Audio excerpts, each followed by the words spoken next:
बांधवांनो, आज आपण लोंढे तालुका चाळीसगाव जिल्हा जळगाव या ठिकाणी आलेलो आहे, जे की या परिसरामध्ये भेंडीची बऱ्यापैकी लागवड होत आहे. तरी आज आपण अक्षय सीड्स या कंपनीची संपत्ती ही हा वाण या शेतकऱ्यांनी या ठिकाणी त्यांच्या शेतावर पिकवलेला आहे. बाजूला दुसऱ्या कंपनीचा पण वाण आहे, पण अक्षय सीड्सची संपत्ती आणि इतर वाणामध्ये काय फरक आहे त्या शेतकरी बांधवाच्या आपण त्यांच्याकडून जाणून घेऊ. दादा नमस्कार. नमस्कार. काय नाव तुमचं? माझं नाव वैभव जयवंत निकम. Mobile number 706613.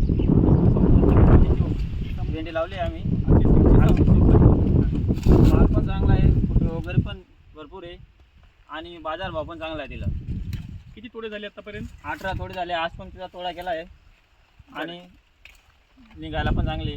बरं, आता किती क्षेत्र किती आहे टोटल तुमचं? क्षेत्र एकरभर आहे आमचं. अरे ह्याच्यामध्ये संपत्ती किती आहे आणि दुसऱ्या कंपनीची किती आहे? ही संपत्तीचं 1 पॅकेट आहे हां, आणि दुसरं 2 पॅकेट आहे. बरं. दुसऱ्या पॅकेटपेक्षा 2 पॅकेट संपत्तीचं पॅकेट चांगलं जातं. काय वाटतं चांगलं? म्हणजे माल निघायला त्याला तोडायला पण चांगलं आहे आणि माल तेजीमध्ये दिसतोय. ओके, अजून काय फरक वाटतो दोन्ही वाणामध्ये, त्या वाणामध्ये आणि ह्या वाणामध्ये? या वाणामध्ये एक आहे, जाग्यावरून खालूनच फुटवे वगैरे आहे सगळे. बरं, म्हणजे फुटवे वगैरे, आज फुटव्याचा माल भरपूर निघतो.